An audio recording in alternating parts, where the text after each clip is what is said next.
What up, everyone? This is Mr. Lord, Dr. Professor, Dark Joker, here with another edition of Traditional Fans with Opinions, where I'll give my reviews for whoever I watched, read, or played today. And who are Traditional Fans with Opinions? That is myself, and that is you, the viewers. With all that being said, on with the reviews.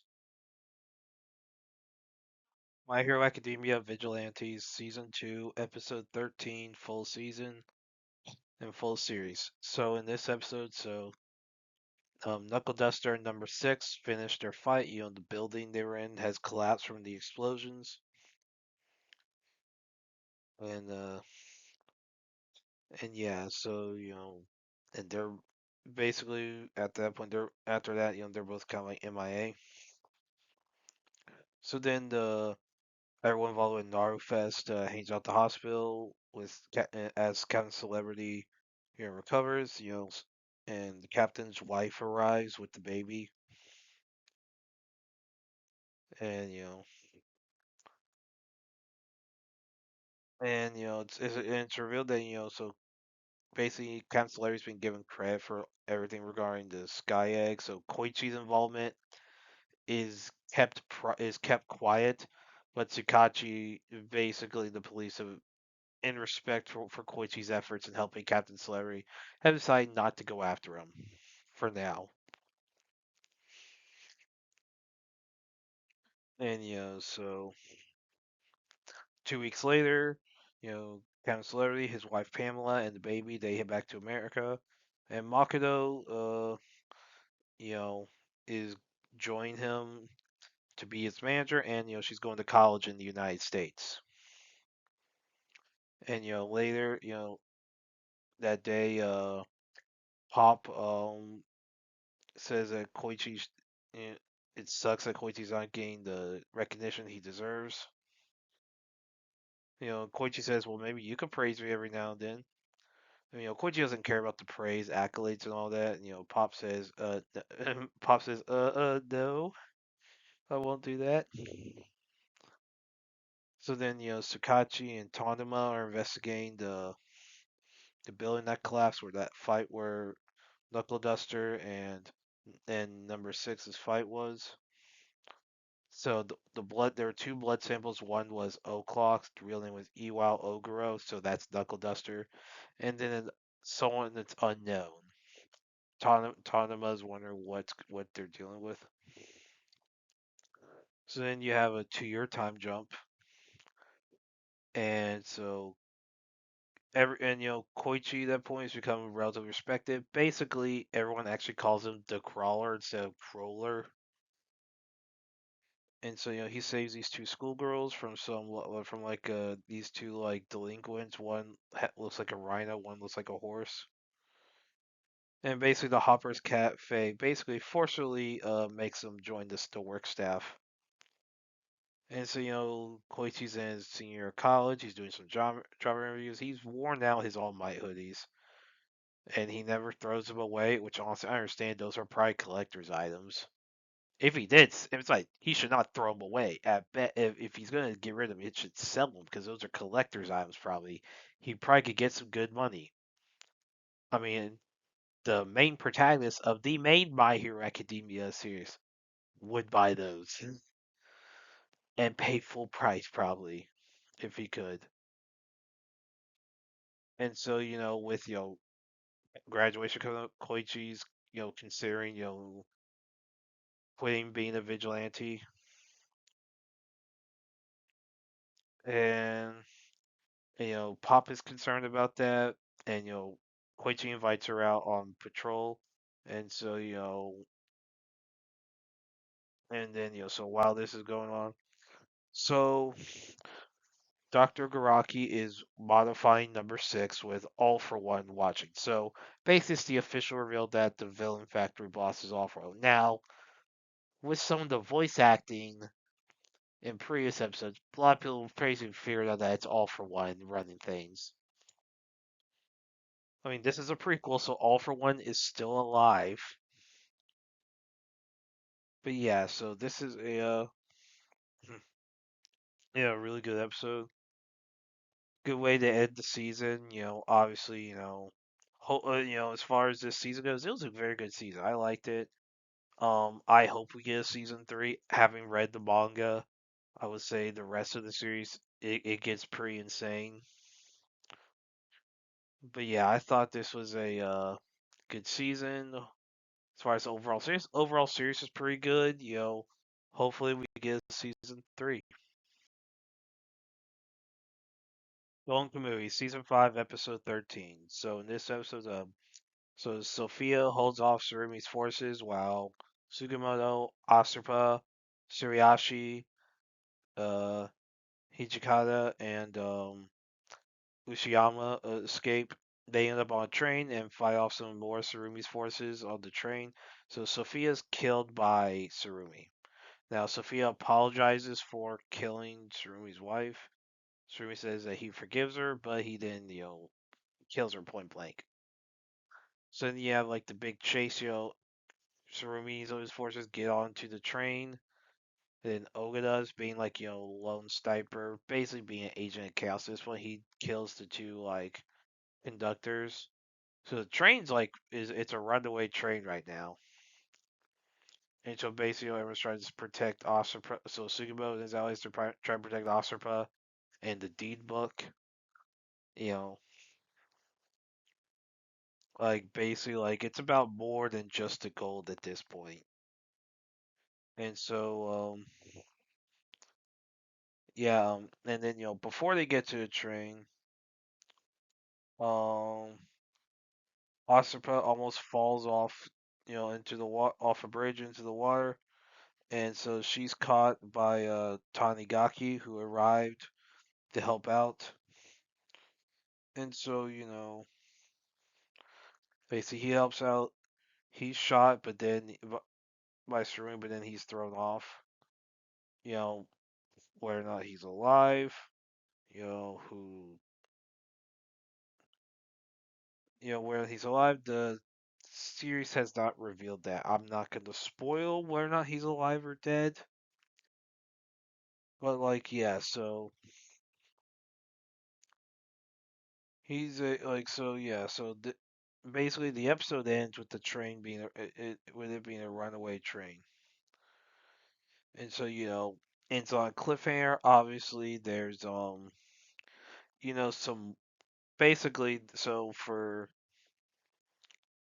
after season 5, there's going to be like I don't know necessarily how they're doing. It's called Runaway Train Arc. Now it airs next winter. What it is, I don't know.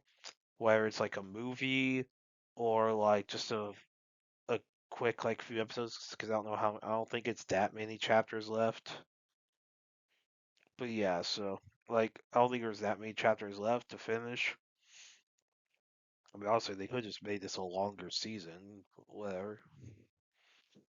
But yeah, so I don't know exactly how they're going to handle it next week, like the next winter. And yeah, so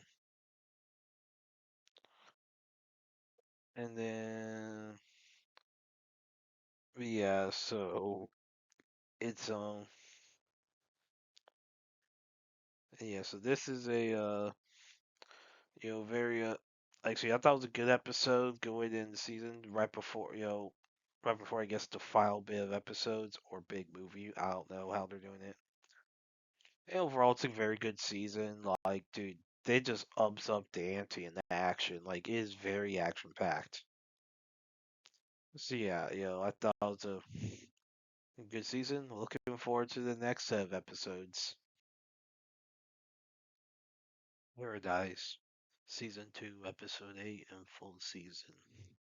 So in this episode, so you have a flashback where Link, aka Dylan, shows Miller, Dr. Miller, an AI quantum supercomputer, and Redmond funds the development of the computer, of AI is called Alex after Miller's sick wife who has Huntington's disease.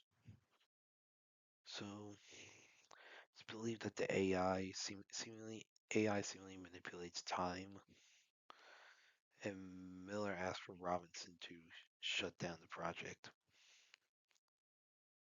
And the president, Redmond, learns that Alice has made predictions about current events, with them being accurate. And the next prediction is about her death. Now, Redmond's missing, so the militia, so Tarabi orders that the doors be opened so that the reactors don't have a meltdown. But then the cooling systems explode. Anders is killed. Tarabi orders the evacuation of the bunker. So the militia helps out with the evacuation. Surprisingly, I'm also surprised it didn't turn into a big fire. But I guess with the nuclear reactor, everyone's like, "Yeah, let's get out." So Collins and Terry find James, and Link helps Redmond and Collins in rescuing their individual daughters. So then Geiger dies trying to fix the cooling system. Ironic that a guy named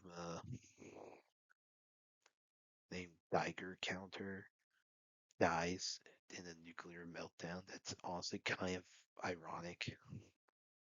So basically, a lot of people explain. So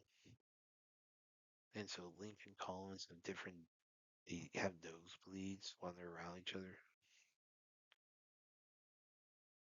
and then Collins tells Link to stop trying to find Alex, and reveals that that Annie's dead, and that you know he has Link's daughter. Redmond tells Link that he is her son Dylan, and basically Redmond tells Collins that there's a second bunker near underneath Denver Airport, and tells Collins to find Alex in the airport. Basically, because he's meant to be user X in order to use it for, however, possibly some time travel stuff. So Redmond, you know, locks herself into the bunker door in order to contain the explosion, to lock the bunker doors, and she dies.